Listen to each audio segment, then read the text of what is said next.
Yeah, so essentially it's the mind is, a series of parasitical interventions on peace and freedom, and the truth of understanding of what we are is a parasitical entity, or a series of parasitical entities. It's quite simple, really. It takes everything from you and gives you nothing, but you think it gives you something because it's telling you that.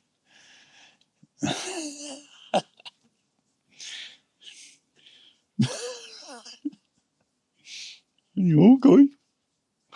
You live this restricted, difficult life full of pain and suffering because the very thing that's hurting you is telling you everything's groovy this way. It's quite the interesting trap, isn't it? So a little bit earlier when I was talking about, when you're in your emotions and you're all and whatever is going on, it's food. And so the Toltec, they'll say that it's when you become food for etheric beings. They have to get energy from somewhere. Mm-hmm. Why not set up a system in beings that have a lot of energy? Why not build that out? Set up a system, set up some noises in them that conflict with each other. Have 5, 6, 8 characters that interact and create confusion.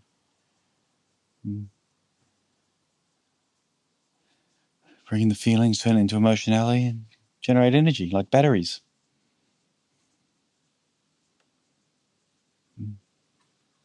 Become a wiseacre, knows everything, wants to dance around. You can become a professor. A miserable professor is a classic example. Knows everything but knows nothing. Struggle, confusion, conflict, energy, food. Thank you. Good job. You deserve to be that way. Yeah, that's it. Yeah, you deserve to be angry. They shouldn't have done that to you.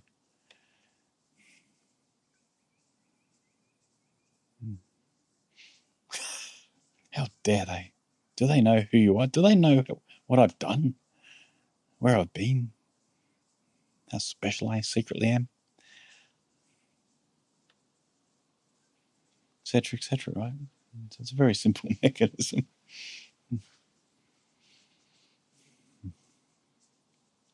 So for me, I found that very, very motivating, that and the character teaching. No, I didn't leave it. I kept that the whole way. So I was sort of watching the world and other people doing this sort of work and teachings and everything, and sort of just keeping some of these ways of seeing right through. And I found them very valuable all the way. At no point did they diminish in their value. And I think they might have been not knowing they were a hindrance for a lot of people, not understanding or seeing, even just seeing through that lens, if you wish.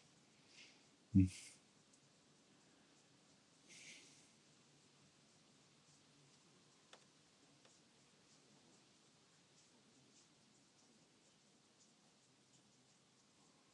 was motivating. So I'm in emotionality, I'm happy, miserable. Okay, well, so I'd see something eating, and thoughts would come. Oh, that's just a parasite trying to get some food.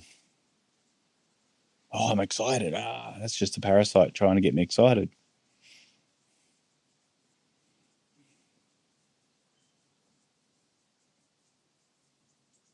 I don't like what he's saying. It's a parasite trying to get excited. He's wrong. I don't know why, but he is. I'll work it out later. I'll figure something. Maybe just put my makeup on first. I want to look good while I do this.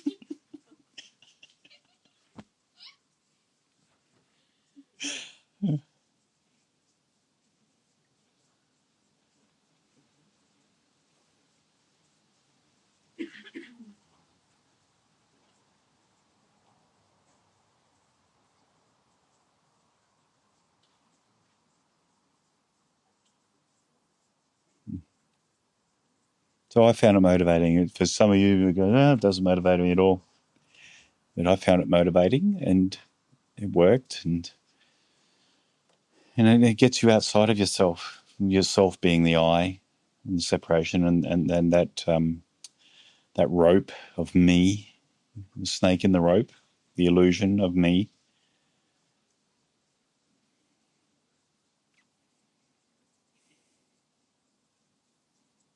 Because it was a consequence. It was a really clear consequence if I failed to sort this out. And in the Toltecs, that's one of the things they say, like the average human, their energy field, their defense field from the parasite has been eaten down over time as we get domesticated and conformist and fit into society and what our parents think and the bully thinks and all the crazy teacher, the good teacher. And our defenses, our luminous field that the children carry gets eaten and broken down and distorted until there's only a tiny bit left under your toes, under your feet, and that's all that's left. That's just enough to keep you alive. Just so you can keep feeding, being fed on. And so this work is rebuilding your luminous field, which is inedible.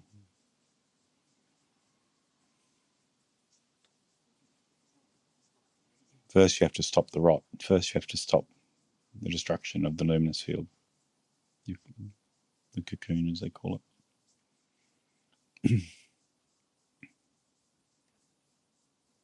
So it's very pragmatic, yeah? Even if it's not true, let's say. It's a very interesting lens.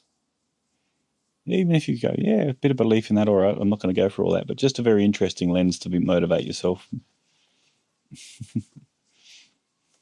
It seemed to work for me. So you can experience things. You can experiences that will back it up to certain aspects of it.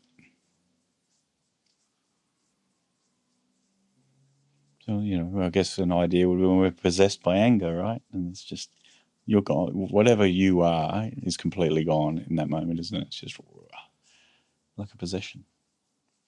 So, okay, that's a pretty extreme, easy one to see. Yes or no? Yes. Okay. So, what if that's an easiest, obvious one? What if it's just more and more subtleties of that, right down to very, very, right down to very fine levels? And so, there's a lot of this work is going right through all the fine levels also. So, because they're just simple little thoughts. Oh yeah, la di da thoughts. Yeah, tinkering away through life is also a part of that.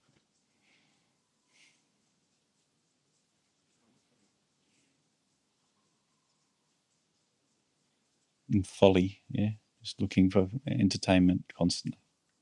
Folly. I mean, busyness.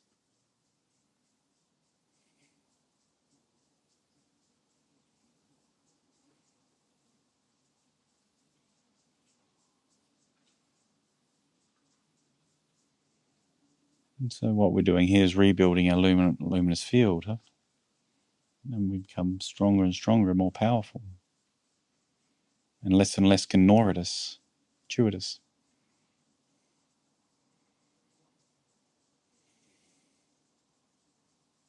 And at some point there's a little subtle knowing, ongoing knowing that, yeah, this voice, I can't take it too seriously, I really can't. And it's a silent knowing that, yeah, and it gets a little bit more distant, the mind, the thoughts. And then they can amplify like a snowball down a hill.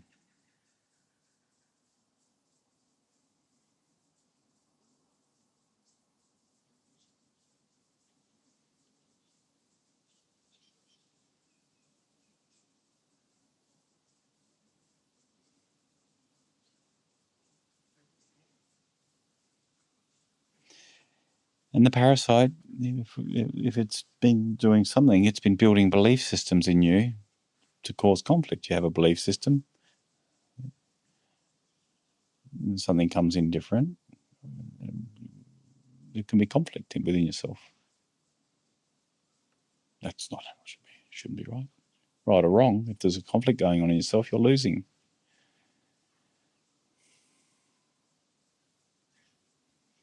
If there's a reaction, you're losing. Even if you've got it right, you're losing. If the other is calm and you're reacting, you lose.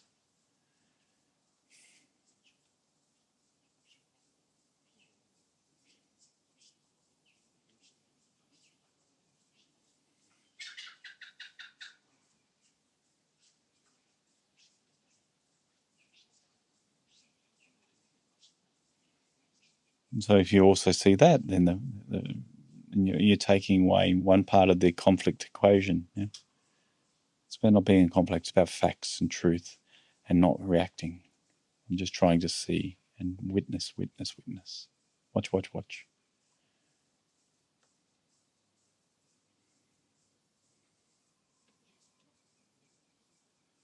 Until that's stabilized and normalized as a way of being. And usually that'll come with peripheral vision. It's a good indicator that that's happening. Ongoing peripheral vision, which you can hack from the back end. You can train for peripheral vision, which is what I did. For those that know, most of you know that. For years I've practiced peripheral vision until one day it clicked and it just happened. And that underwrote a lot of the work other people had to do, because that shuts the mind down a great deal. There's too much data coming in for the CPU to handle. Everything goes quieter. You're seeing too much. It's too, when you start going, wow, you're seeing a lot. You're driving down the street when it happened and you're seeing the rabbit, you're seeing the tree move, you're seeing that car, you're seeing that person, you're seeing it all at once. And the brain's just taking so much data, and it's magnificent. It doesn't need a drama for entertainment now. It doesn't need to be thinking and bullshitting. It's got this incredible thing. These flags moving. I see all the blinking. I see the flashing of the lights, whatever going on. It's all happening. You see it all. That's enough. It's quite beautiful at the moment. You don't need to generate bullshit and keep feeding the fire of bullshit with logs and drama. That just becomes ugly. It's just getting burnt. You're actually literally burning your system. It's a very sensitive system. You're burning it, damaging it.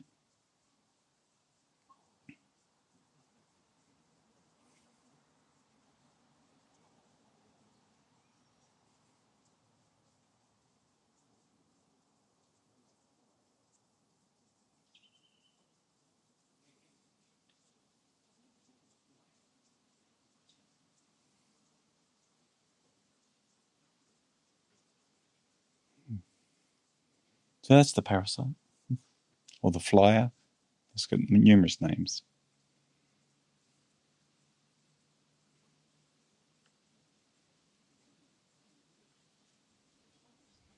And a lot of religious texts have different names for it, don't they? Like the Christianity has names for all these things, and all do. It's just the parasite's a pretty good one, I think.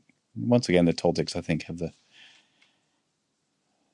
a label with a description of its action embedded in the wording, or a more descriptive approach to things, a more grounded approach, or shamanistic here is this is what this is, not some convoluted ideology or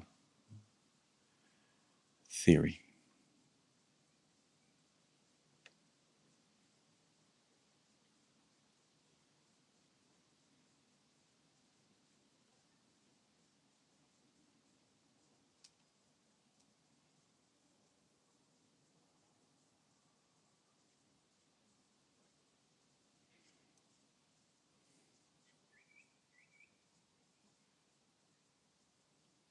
So if you get sensitive enough, the energies moving around get quite. You can start to feel these things. You feel things moving around.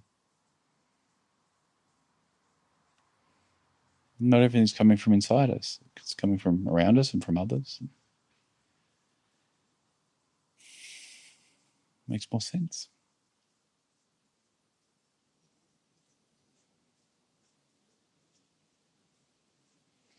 Again, a lens, another lens. Yeah, many lenses.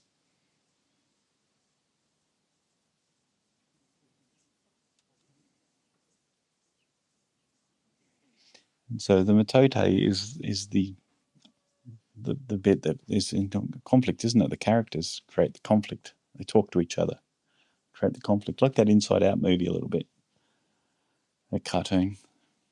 I'm seeing the second one though, actually. It's all from the idea of I, and it creates the idea of I. It creates it, and it's from it. Self-sustaining disaster.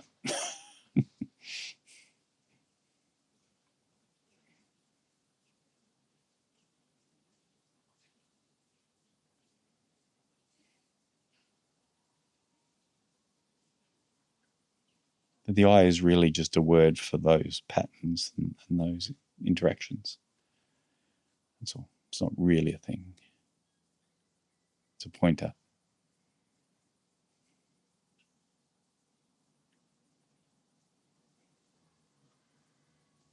The ego is just a pointer. It's just a word pointing at patterns of conflict and distortion, craving.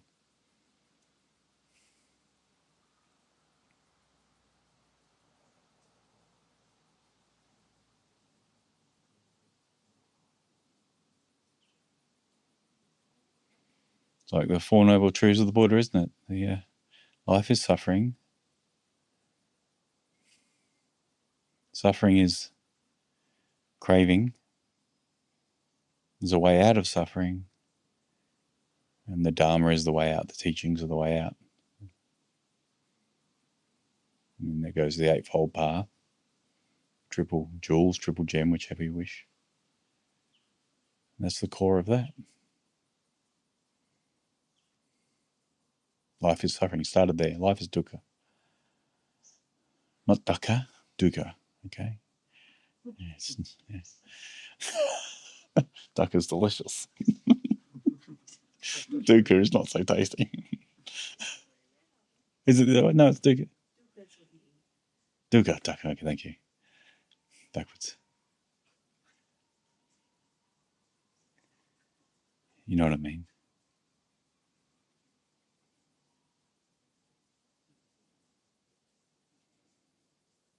And so that was the Noble Truths. One of the first things he said is the core of his teaching that life is suffering. So, life is suffering. Why are we suffering? So now the Toltecs approach it from a different way. The suffering is caused by the parasite. It's intelligence. Intelligence is interacting, convincing you you're something you're not. And then once that is embedded in place, it can keep feeding it and keep breaking down your luminosity. Children come in luminous. So another thing in the metaphor of the Toltec parasite and the system of this technology, it's a technology. The Toltec system is a technology. And it has variations and different lineages. But there's some generics in there too that cross, much like Buddhism, yeah. Even Christianity, there's some core elements. And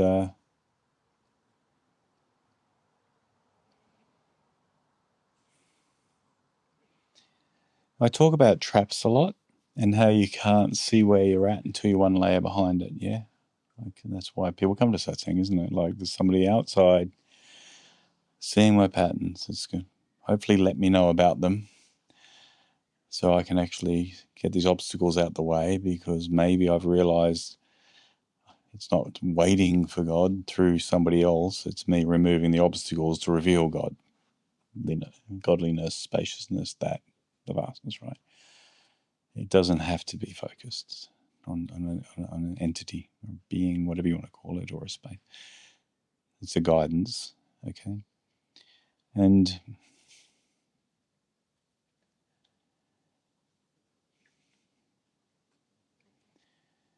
so the way they look at the traps is the parasites. If you're really got no idea and you're just living a completely ignorant life of me, I, negativity, harmful patterns, selfishness, you're easy.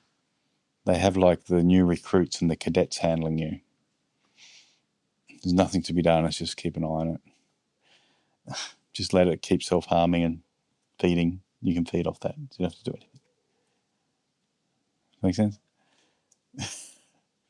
So it's not you, mate. Relax. You're starting to go, no, you passed all that. I stir you up, but you passed all that by a long way, right? And so then there's different levels, right, of people becoming more and more aware, and the mind gets quieter, and they start to see the mind is not them, for example, or somebody that just still thinks the mind's them, but they have healthy thinking. Let's just go there. Let's lift it up a level. Somebody's completely identified. They have fairly average thinking, a little bit of unhappiness here, negativity, positivity, back and forth. Generally doing okay, still self-centered. Well, there's the next level. They'll have a private. In the military, the private's like the soldier. You can keep an eye on them. They're fine. But if that being evolves to a more positive, harmonious outlook and goes into service to other and starts surrendering and getting more peaceful, well, we have to go up to the next level. Now you might have to be dealing with a sergeant. Make sense? So as you go deeper and deeper and deeper, the more challenging the mind will make things, and the more sneaky and tricky it will be. The more clever it will be. It won't waste resources. The parasites won't waste resources. The army against you, metaphorically, right? It'll just do what it needs to do. Why would it pump energy into it when it's trying to get energy? Why would it waste energy trying to get energy that's already sitting there? Why do you go cook food if you've got a beautiful meal in front of you? That make sense? You okay with this? Yeah, you? Okay. Does that make sense? It's like the food's there. Just keep an eye on it. Just make sure no one nicks it. Or put it in the fridge. It's like, just watch the fridge.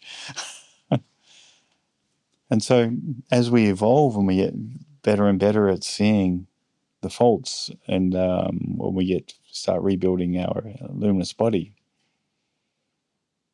which has been destroyed, damaged, depending on where you're at, and the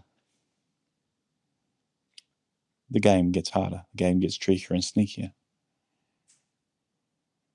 So it's like a final boss video game in a way. And at each point, the mind tells you, good job, you're there. Or, yeah. Oh, what do I look at all this and stuff I know? Wow. Oh my gosh, you've really got this covered now. And it'll just keep escalating and keep trying to trap you, and it'll try and pull you into negativity, and it'll evolve the game. So the trick is not to get stationed. Don't get off at station too early. Never get off at a station and go, this is it. You just stay wide open and keep allowing and allowing and allowing and surrendering.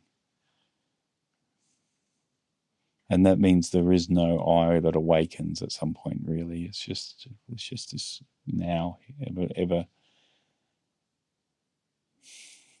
the eternal now. Eternity is another word for ongoing now. Or just now, in the idea of time, the ever-present now. It's probably a better way of saying it.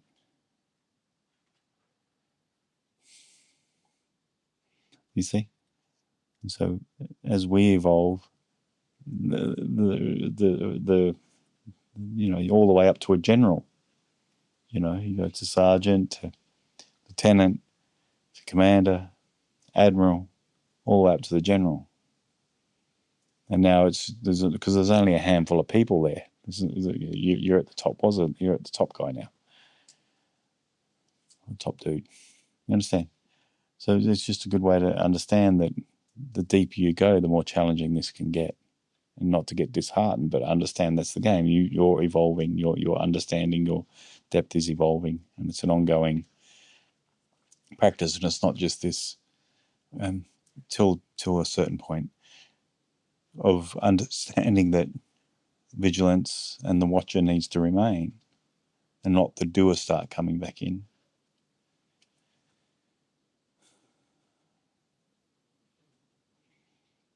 Or the knower starts coming in.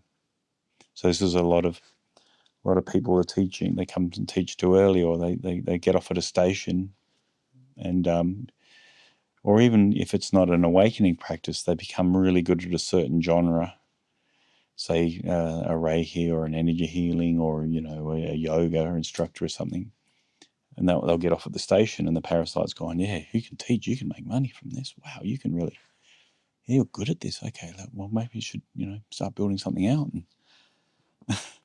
and then people get good, and there's a crowd there, and suddenly they've got money, and they meet a guy because of it, and there's all this That's it. That's it. You're stationed there. That's it. You're done. You see, the trick would be to see that the wisdom would to see even that winning is still a marginal win and not a complete win, or a complete. The game's not over. You've just hit a nice point, and the human desire for comfort and niceness and cushioning without headaches, it's a very easy thing to get trapped in, because at every point it's going to be offered to you, and it could be a partner, yeah, it could be popularity, it could be sexuality, it could be wealth, yeah. So you're going to keep getting these things offered to you, and that's another way of looking at that is you're getting. That's all fine, but how are you responding? And so that's the quieter and quieter, sneakier, cleverer and cleverer guard or watcher over you, trying to keep you trapped, is doing whatever it can. And it's got the biggest, the higher you go up, the cleverer it is, and the bigger the bag of tricks it's got. And it knows full well that you're evolving. So it's like a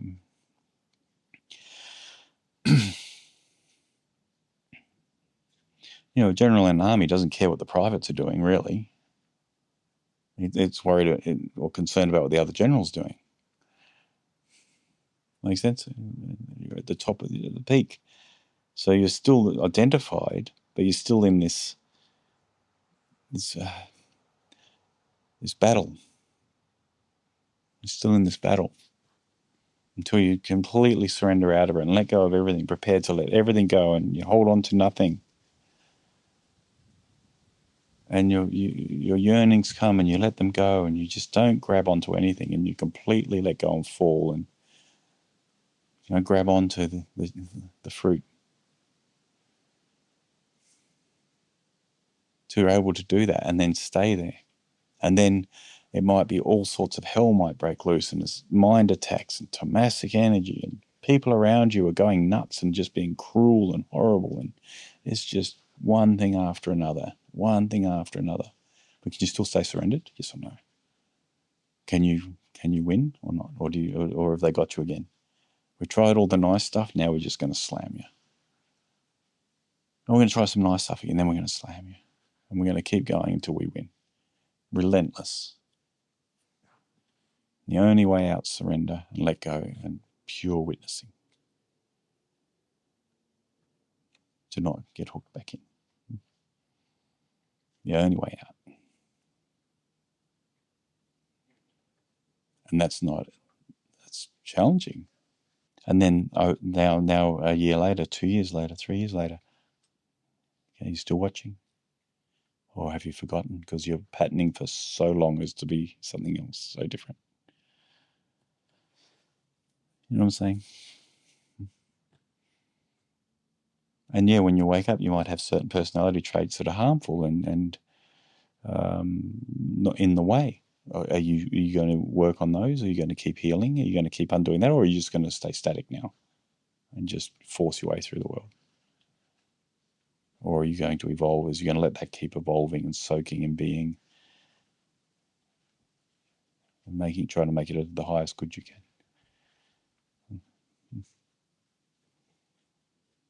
So that's a process too, because you also have patterns that might not be conducive to the highest good or the highest service.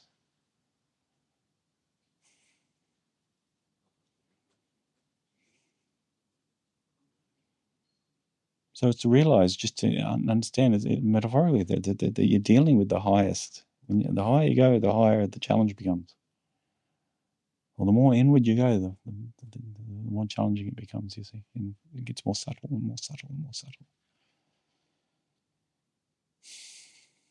So when I woke up, I didn't just go, oh, here I am, here's all my information, this is how it is. I was still looking at teachers' perspectives on it all to see if there's anything I'd missed or if there's anything that can catch me from behind and trap me and bring me back into truth. Because I knew I don't know. I know the vastness, and I knew what I was up against. And so it didn't end for me. It was like, okay, now the mastery of that. Not just here I am, here's what I've got. It's like the mastery. Or can I even say mastery? No, but the continuation of that. The continuation of that. Because you can know and feel it and have it there, but this, the teaching and the sharing and not getting trapped is also to be considered, in my view.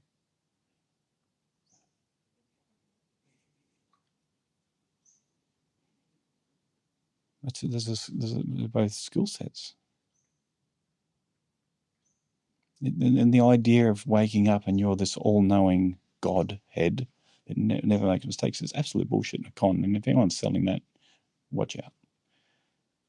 Watch out. All right? It's bullshit.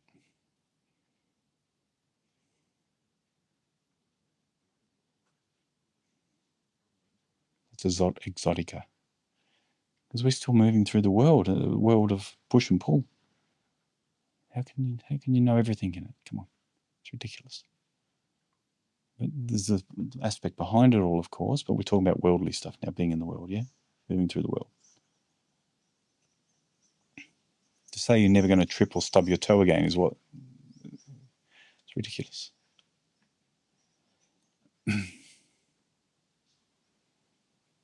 So just understand.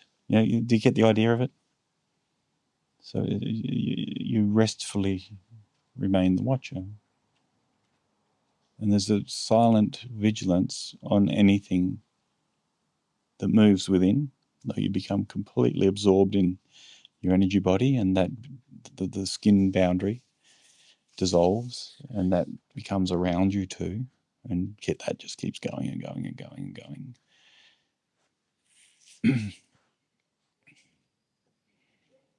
And so the body becomes all of it. Everything becomes the body. That doesn't mean I feel like what's going on in the middle of Moscow right now. What it means is there's the realization that it's all in you, ongoing. And then the silent realization, then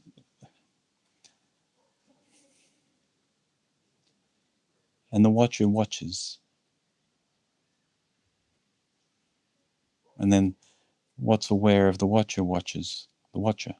It's another layer. What's aware of the watcher? And that you are. Maybe you can try that for a moment. Is everybody agree they are aware right now? You're aware of being here? You're aware or not? Does anyone disagree with that right now? No? Okay, I'm assuming that's a no. Okay. All right, so just gently, without any effort on your part, just slowly watch. What's aware of awareness? What's aware of awareness right now? Don't think.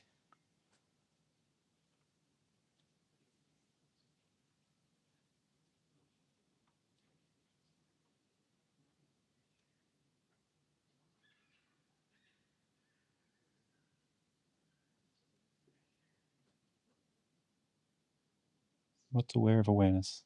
Thoughtlessly.